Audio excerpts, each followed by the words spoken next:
بسم اللہ الرحمن الرحیم اللہم صلی علی محمد وعلی آل محمد. Welcome to the show. صاحبوں، سیریا میں کیا ہوا ساری خبریں آپ تک پہنچ چکی ہیں. ہم پاکستانیوں کا انٹرسٹ اب انٹرنیشنل پالیٹکس سے بہت کم رہ گیا ہے. اس کی کیا وجوہات ہیں، اس پہ ذرا ابھی تھوڑی دیر میں بات کرتے ہیں. سب سے پہلے کچھ بیسک بنیادی باتیں، سیریا میں کیا ہوا اور کیا ہونے والا ہے اور ہم اس سے کیسے متاثر ہوں گے. دیکھیے، ہر ظلم کو ایک نہ ایک دن ختم ہونا ہوتا ہے. اباؤٹ 44 میرے خیال میں 54 ایئرز یا 52 ایئرز حافظ الاسد جو ان کے والد صاحب تھے، بشار الاسد کے، جو اسلامی سربراہ کانفرنس میں بھٹو کے کہنے پہ پاکستان آئے تھے. آپ کو یاد ہو تصاویر میں وہ بہت نظر آتے تھے. وہ بھی ایک جابر ظالم حکمران تھے. ان کا بیٹا بھی ویسے ہی تھا. اس نے ایسے ایسے ظلم کیے ہیں کہ آپ کبھی وہ پکچرز جا کے دیکھیے تو آپ توبہ کریں گے. اس نے اتنے ظلم کیے ہیں. خیر، وہ گیا، آپ ساری زندگی ایک اس کے ساتھ جیے گا اور اوپر والا اس کا حساب کتاب کریں گے. جو صورتحال ہے وہ یہ ہے کہ ان کے ظلم کی جو اب داستانیں سامنے آ رہی ہیں وہ بڑی حیران کن ہے. یہ کس مذہب کو کلیم کرتے ہیں؟ ان کے عادات اطوار کیا ہیں؟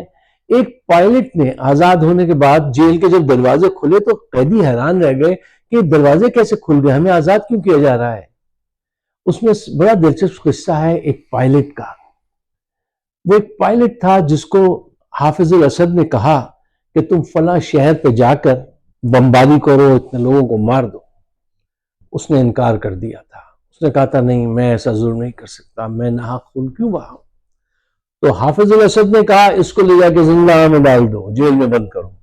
اور اس کو جیل میں بند کیا گیا. وہ 42 سال کے بعد جب باہر نکلا ہے تو یہ لائن بڑی مشہور ہو گئی، لیکن میری سمجھ میں نہیں آ رہی یہ لائن. اس نے کہا میں رہا کیسے ہو گیا؟ کیا صدام حسین نے حافظ الاسد کو مار دیا، اس کو ختم کر دیا، اس لیے میں رہا ہوا ہوں؟ تو کیا 42 سال سے اس کے پاس وہ پڑھا لکھا آدمی تھا، کوئی اخبار نہیں تھا، کوئی انفارمیشن نہیں تھی کہ ان دونوں کو تو گئے ہوئے 20 سال سے اوپر کا عرصہ ہو گیا. صدام بھی اپنے کردار کو پہنچے اور حافظ الاسد بھی اپنے انجام کو پہنچے. لیکن یہ لائن بڑی وائرل ہے اس وقت. اس کے علاوہ بہت سارے لوگ جو ہیں وہ سامنے آئے ہیں اور انہوں نے اپنی دکھ بھری کہانیاں سنائی ہیں. اچھا دیکھیے، آج جو ایک تو ظالم حکمران سے آپ کی جان چھوٹی، لیکن اب آپ کی جان اور زیادہ عذاب میں پھنسے گی. اب وہاں پہ اگر آپ ان کے نئی دیکھیں، کیونکہ وہاں پہ روس کی، امریکہ کی، سب بڑی قوتوں کی جو ہے وہ پارٹیسپیشن ہے، اور وہ ایک پراکسی وار کی جگہ بنی ہوئی ہے. اور یہ پہلے سے آپ صلی اللہ علیہ وسلم نے بھی پریڈکٹ کر دیا تھا کہ یہاں پہ ایسی ایسی صورتحال ہوگی. تو اب دوسرے عذاب آئیں گے، اب دوسری جنگیں ہوں گی. آپ صلی اللہ علیہ وسلم نے کہہ دیا تھا یہاں پہ ایسی ایسی جنگیں ہوں گی. دیکھیے، سیریا کی بڑی اہمیت ہے اسلامی پوائنٹ آف ویو سے. یہ وہ جگہ ہے جہاں پہ حضرت عیسیٰ علیہ السلام جو ہے وہ دوبارہ دمشق کے قریب کوئی مسجد بتائی جاتی ہے، اس کے مینار سے دوبارہ تشریف لائیں گے. جی، یہ شام بڑی جنگوں کی پیشگوئی آپ صلی اللہ علیہ وسلم نے کر دی تھی کہ قیامت اس وقت تک نہیں ہوگی جب تک شام کا ایک مقام ہے دابق یا اماق، وہاں پر مغرب کی قوتیں نہ اتر آئیں، اور ان کا وقت قریب آ رہا ہے. دجال کا خروج بھی یہاں پر ہے، اور حضرت عیسیٰ کا نزول بھی یہاں پر ہے، اور مسلمان حضرت عیسیٰ کی سربراہی میں اس سے لڑیں گے دجال سے. وہ مقام بھی یہیں پر ہے. اس کو بڑی مبارک سرزمین بھی کہا گیا، اور یہ بھی بتایا گیا ہے کہ یہاں پہ بہت بڑی بڑی جنگیں جو ہیں وہ وقوع پذیر ہوں گی قیامت آنے سے پہلے. اب دیکھیے، کرد جو ہے وہ اپنا علاقہ لینا چاہتے ہیں. کرد دنیا کی ون آف دا بریوسٹ نیشن. سلطان صلاح الدین ایوبی کا تعلق بھی کرد سے تھا. اچھا، اب وہ اپنا حاصل کرنا چاہتے ہیں ملک، اور اس کے لیے ان کو کچھ اپوز کریں گے کچھ سپورٹ کریں گے. تو مسلسل یہ جنگی خانہ جنگی یہاں پہ ہوگی. جنگیں تو یہاں پہ ہوں گی اور آپ نے پہلے فرما دیا تھا کہ وہاں بہت ساری جنگیں ہوں گی. اچھا اب آپ آئیے ذرا دیکھیے کہ یہ سیریا جو ہے اس کی صورتحال کیا ہے. دیکھیں اس کی سرحدیں جو ہیں وہ لبنان سے، اسرائیل سے، ترکی سے، عراق سے کس کس سے جا کے ملتی ہیں. جتنی زیادہ سرحدیں جتنے ممالک سے ملیں گے اتنے ممالک کا انٹرسٹ بھی ہوگا آپ کے ساتھ، وہ اپنا فائٹ کریں گے. اچھا پھر یورپ، افریقہ اور ایشیا کو ملاتا ہے ان کا وہ جو ہے میڈیٹرینین کوسٹل جو ہے وہ بہت اہم ہے جنگی سامان لے جانے کے لیے. اس کے ساتھ ہی یورپ میں جو گیس اور آئل کی لائنیں ہیں وہ یہیں سے جاتی ہیں. تو لوکیشن کے حساب سے یہ بہت ہی امپورٹنٹ ملک ہے. یہاں پہ اسرائیل بھی ان ہو گیا ہے، وہ بھی ان ہوگا، دوسرے بھی ان ہوں گے. ترکی بھی کردش کو مارے گا. ترکی ایک عرصے سے کردش کے ساتھ ظلم و ستم کر رہے ہیں.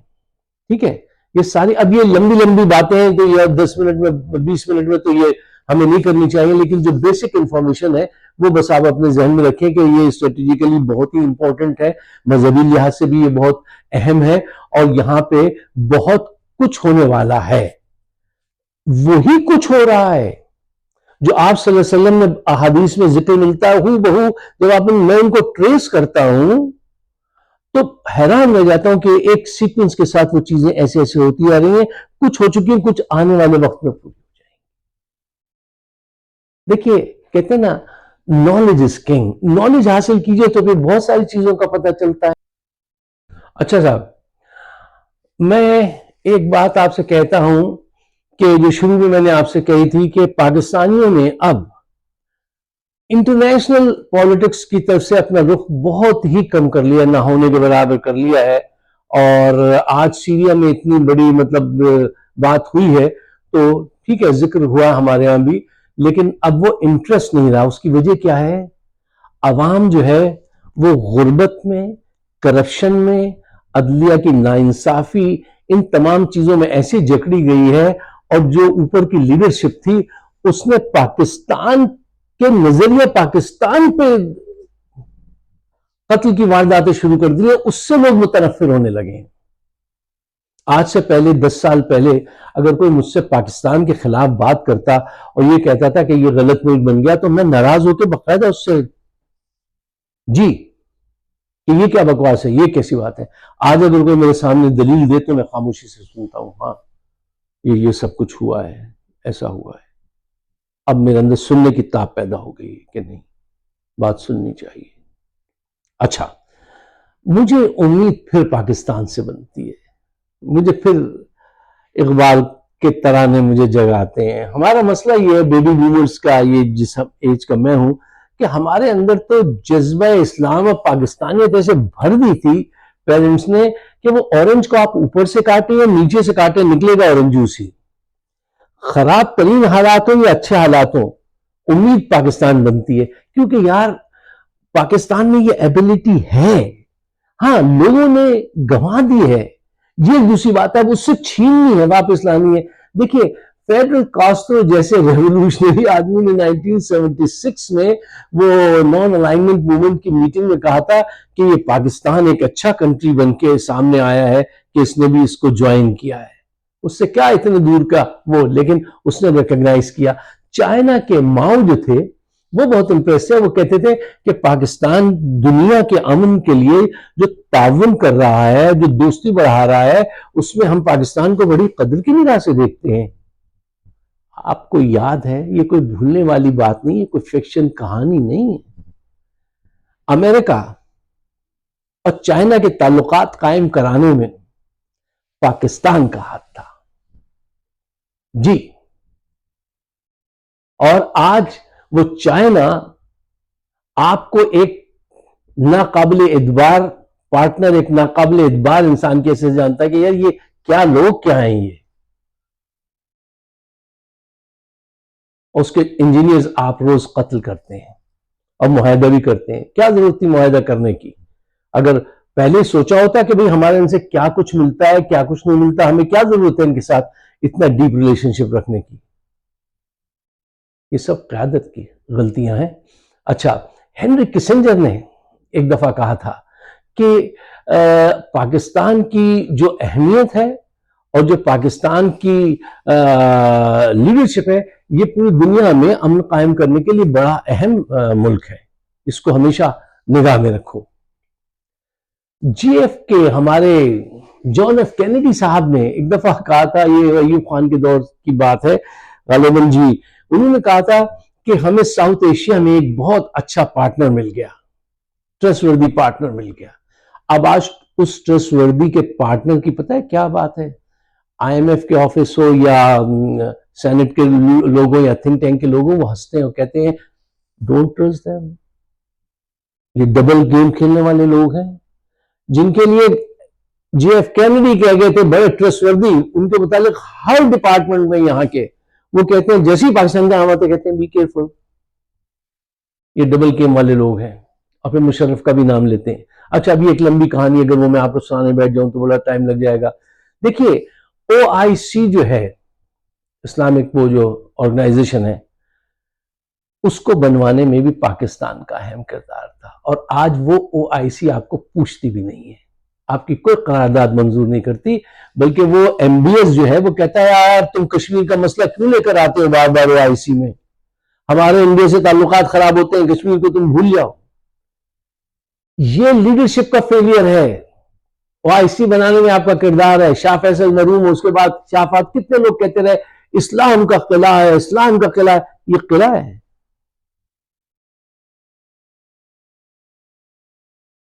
اب آپ خود فیصلہ کر دیجئے یہ کیسا قلعہ ہے.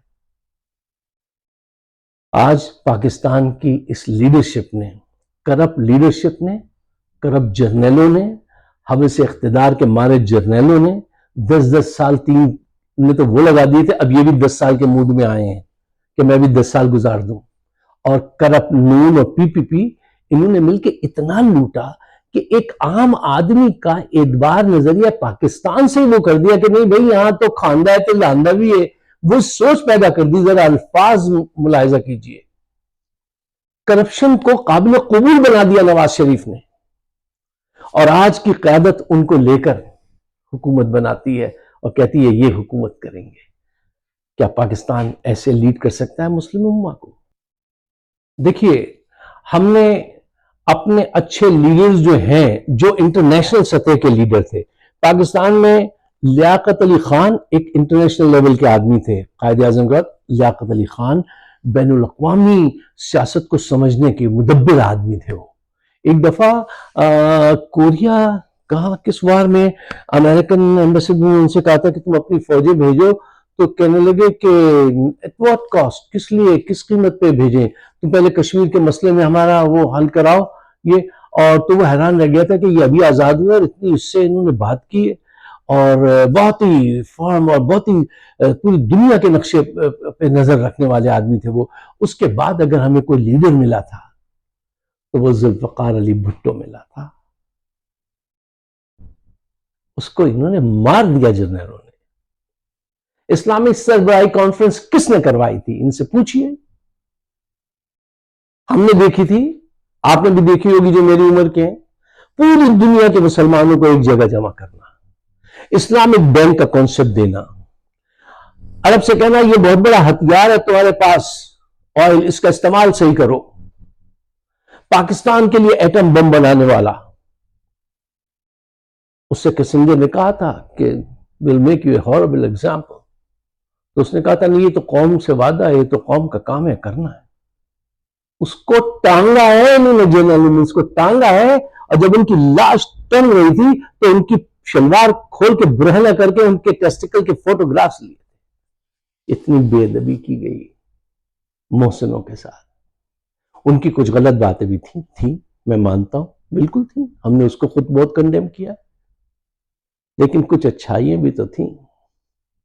پوری مسلم دنیا کو ایک ایک اس کو یہ پتا تھا کہ لبنان کی سرحد کس جگہ جا کے سیریا سے ملتی ہے. ان میں سے کسی کو پتا ہے؟ وہ اتنا پڑھا لکھا آدمی تھا. اور دنیا میں سنا جاتا تھا اس کو.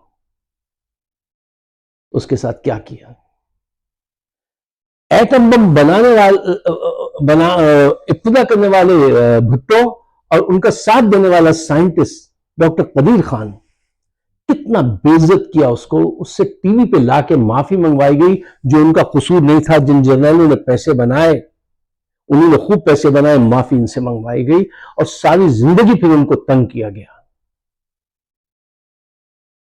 بے عزت کیا گیا. ان کے جنازے پہ ایک جرنیل نہیں گیا جس نے پاکستان کا دفاع مضبوط کر دیا کہ اب کبھی بھارت کی ہمت نہیں پڑتی ہے اس ایٹم بم کی وجہ سے. اس کی تو قبر کی لوکیشن نہیں دے رہے تھے، وہ جو جھگڑا تھا. ابھی ایسی ایسی پرسنل باتیں میں کہاں آپ کو یہاں پہ کم وقت میں کیسے بتاؤں. فاطمہ جناح کو مروا دیا، لیاقت علی خان کو انہوں نے مروا دیا، بے نظیر بھٹو کو انہوں نے مروا دیا. جتنے ویژنری لوگ تھے ان کو انہوں نے ہمیشہ راس نہیں آتے وہ ان کو جنرل کو اس کو مروا دیتے ہیں. اب یہ عمران خان کو مروانا چاہتے ہیں. میں آپ سے ایک بات کہتا ہوں، اس وقت پاکستان کو اگر عمران خان نہیں ملا تو یہ سب کچھ نہیں رہے گا. میرے منہ میں خاک، کچھ نہیں رہے گا. وہ واحد لیڈر ہے اس وقت اس دنیا میں جس کی بات کو پوری دنیا سمجھتی ہے، چاہے وہ یورپ، امریکہ، کینیڈا، افریقہ، مڈل ایسٹ، کہیں پہ بھی وہ چلا جائے وہاں کا حکمران کھڑا ہوتا ہے عزت سے اور اس کی بات کو سنتا ہے. ہم نے اس کو یہاں یونائٹڈ نیشن میں سنا ہے، یہاں کے تھنک ٹینک میں سنا ہے. واحد لیڈر ہے یہ. جو ہے عاصم منیر یا نواز شریف یا شہباز شریف زرداری یہ کسی پلیٹ فارم پہ جا کے پاکستان کے حق میں 10 منٹ گفتگو کر سکتے ہیں؟ یہ اہل ہیں اس بات کے؟ خود جواب دیجئے ایمانداری کے ساتھ. نہیں ہیں یہ اس کے اہل. کیا ان کی دیانتداری کو کمپیئر کر سکتے ہیں عمران خان کی دیانتداری کے ساتھ؟ کیا عمران خان کی جو اچیومنٹ ہیں ورلڈ کپ سے لے کے ہاسپٹل اور پھر دوسرا ہاسپٹل، تیسرا اور پھر وہ نمل یونیورسٹی، انہوں نے ذاتی طور پہ کبھی اتنی کوشش کی ہے پاکستان کے لیے؟ کسی نے؟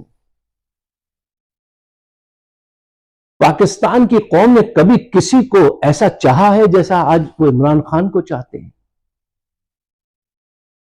میں ایسی باتیں نہیں کہوں گا کہ وہ ان کے منہ پہ جا کے کیا کریں اور ان کے کیسے کیسے برے برے الفاظ کہیں. نہیں کہنا چاہیے، نہیں کہتے. لیکن اس کی چاہت پاکستان کے لیے بہت ضروری ہے اور یہ اس کو مار کے پتہ ہے کیا کریں گے؟ نظریہ پاکستان کو قتل کر دیں گے جس وجہ اس کو ماریں گے. اب ان کی کوشش یہ ہے کہ سلو پوائزن کے ذریعے اس کے ذہن کو مفلوج کریں تاکہ وہ صحیح فیصلے نہ کر پائے. یہ پاکستان کی خدمت کر رہے ہیں آپ، یہ پاکستان کی خدمت ہے. پاکستان کو قتل کر رہے ہو تم اپنے ہاتھوں سے، لوگوں کے اندر خوف پھیلا کر. اس کو اغوا کر لو، اس کو مار دو، اس کو پیٹ دو، اس کو ننگا کر دو، اس کو لٹکا دو. ایسے حکومتیں ہوتی ہیں آج کے دور میں. یہ تم کیا کر رہے ہو؟ پوری مسلم امہ کو جس کی ضرورت ہے وہ ہے عمران خان. آج وہ باہر ہو تو آپ دیکھیے کہ وہ کس انداز سے اس پہ بات کرے گا اور کتنی دور کی بات کرے گا اور دنیا کا ہر ملک اس کو سنے گا. اس کو انہوں نے 804 نمبر دیا ہے جیل میں. مسئلہ یہ ہے صاحبوں کہ پاکستان ہو یا پوری مسلم دنیا ہو، تعلیم کا بڑا فقدان ہے. جب تک تعلیم نہیں بڑھے گی شعور نہیں بڑھے گا. پاکستان میں پھر بھی بہت بہتر ہے، ورنہ میں ایک رپورٹ پڑھ رہا تھا چند سال پہلے کہ ایک یورپین آدمی جو ہے وہ ایوریج ایک سال میں، پورے سال میں 200 گھنٹے پڑھتا ہے اور ایک مسلمان 6 منٹ پڑھتا ہے پورے سال میں. اسکرین پہ بہت ٹائم خرچ کرتا ہے مسلمان. ٹائم میگزین کا میں ایک سروے پڑھ رہا تھا، اس میں لکھا تھا پاکستان سب سے زیادہ اسکرین پہ مسلمانوں میں وہ کرتا ہے. وہ کیا چیز دیکھتا ہے؟ وہ ٹائپ کرتا ہے SEX، سیکس، یہ لفظ ٹائپ کرتا ہے سب سے زیادہ. جہاں پہ رجحان یہ ہو، تعلیم کا اتنا فقدان ہو، وہاں پہ کیا ہوگا؟ ڈیموگوگز ہوں گے، بادشاہ ہوں گے، فرقہ پسندی کرانے والے مولوی حضرات ہوں گے. جب تک یہ ڈیموگوگز یہ بادشاہ، یہ بدماش ظالم جرنیل، یہ جب تک حکومتیں کریں گے مسلم امہ کا بھلا نہیں ہونے والا. کیوں؟ یہ بڑی بڑی طاقتوں سے اپنے لیے گارنٹی لے لیتے ہیں، پھر کرپشن کرتے ہیں، ظلم کرتے ہیں، جیسے جی چاہتا ہے حکومت کرتے ہیں، ان کو اوبے کرتے رہتے ہیں، ان کے جو بھی وہ کام کروانا چاہتے ہیں اس کو اوبے کرتے ہیں اور یہاں پہ ظلم کرتے ہیں. ان کو ہٹائے بغیر، ان ظالموں کو آپ ترقی نہیں کر سکتے، دنیا میں آپ کی تذلیل ہی ہوگی. ان حالات سے باہر کیسے نکلیں گے؟ دو چیزیں. ٹائم کافی ہو گیا. لیڈرشپ چاہیے مضبوط. اس وقت پاکستان کو بھی، پوری مسلم امہ کو ایک مضبوط لیڈرشپ ملی ہے، جس کا ویژن بھی ہے، جس کا ذہن بھی ہے، جس کی پرسنالٹی بھی ہے، پرسونا بھی، اس کا ایکسیپٹیبل ہے ہر سطح پہ. وہ ہے عمران خان. دوسری چیز جو آپ کو چاہیے وہ ہے کمٹمنٹ فرام دا نیشن. ہر آدمی پوری قوم میں یہ طے کر لے کہ میں جہاں پہ بھی کھڑا ہوں، میں پاکستان کے خلاف بات نہیں کروں گا، میں اس کے خلاف عمل نہیں ہونے دوں گا. اس سے میرے ملک کو نقصان پہنچے گا. میں یہ کام، چاہے میں فوج میں کھڑا ہوں یا میں بس اسٹاپ پہ کھڑا ہوں، میں کوئی چھوٹا کام کر رہا ہوں، بڑا نہیں، یہ پاکستان کے حق میں خراب ہے، میں اس کی فیور نہیں کروں گا. بس یہ کمٹمنٹ کر لے اپنے دل میں، چاہے وہ عدلیہ کا جج ہو، سپاہی ہو، جرنیل ہو، اسٹوڈنٹ ہو، کہ نہیں، میں اپنے ملک، یہ چیز جو ہے، یہ ظلم اس کے خلاف جائے گا، پاکستان میں سے بربادی ہوگی، میں اس کی بات نہیں مانوں گا. میں پاکستان کے لیے کھڑا ہوں گا، میں عمران خان کے ساتھ چلوں گا. کمٹمنٹ چاہیے. آپ کے اندر وہ صلاحیتیں موجود ہیں. یار آپ ایٹمی قوت اگر بن سکتے ہیں، اگر آپ اپنے جنگی جہاز بنا سکتے ہیں، اگر آپ ہر طرح کی ترقی، ابھی ایک اور میزائل ٹیکنالوجی حاصل کی ہے پاکستان میں، کیا کچھ کرنے کی صلاحیت ہے آپ میں؟ صرف یہ کرپٹ جرنیل اور کرپٹ پولیٹیشین، ان سے پیچھا چھڑائیے، اور خدا کے واسطے پاکستان کو کسی خانہ جنگی سے بچائیے. کسی جرنیل صاحب کو چاہیے کہ وہ ان سے جا کے سمجھائیں، پہلے پیار سے سمجھائیں. عاصم منیر صاحب کو پھر ان سے کہیں نہیں، استعفیٰ دیجیے آپ. یہ حالات کہاں لے کے جا رہے ہیں؟ بھائی 2.5 سال میں تم کہاں لے گئے؟ کہتے ہیں کہ یہ انویسٹر آئے گا، وہ انویسٹر، گھر کی چیزیں بیچ کے خوش ہوتے ہو، کہتے ہو کہ انویسٹر آ گیا. یہ سوچ انہوں نے پیدا کی پاکستان میں. ہر محاذ پہ کرپٹ لوگوں کے ساتھ انہوں نے حکمرانی شیئر کی ہوئی ہے. اب وہ شہباز کو ہٹا کے بلاول کو لے آئیں گے تو وہ کون سا عقل مند اور زیرک اور پوتر اور کرپشن فری انسان ہے؟ وہ بھی اسی لیول کا ہے، بلکہ اس سے آگے نکلے گا. یہ کس کو دھوکا بھائی؟ کب تک دھوکا قوم کھائے گی؟ صاف منع کر دیجئے کہ نہیں بھائی، ہم تمہارے ساتھ نہیں ہیں، ہم اس شخص کے ساتھ ہیں کیونکہ اس کا ہمیں علم ہے، ہمارے پاس پورا ٹریک ریکارڈ ہے، اور پاکستان سے ہم غداری نہیں کریں گے. اب ورنہ یہ آپ کو خانہ جنگی میں پہنچانے کا وہ کر رہے ہیں، کیونکہ ابھی تک یہ خوف کے ٹیکٹکس استعمال کر رہے ہیں. اگر آپ میرے خیالات سے اتفاق کرتے ہیں تو برائے مہربانی پاکستان کے بہتر مستقبل کے لیے اس کو شیئر کیجیے گا، مجھے اپنے خیالات سے نوازیے گا. آپ سب کا بہت بہت شکریہ. خدا حافظ.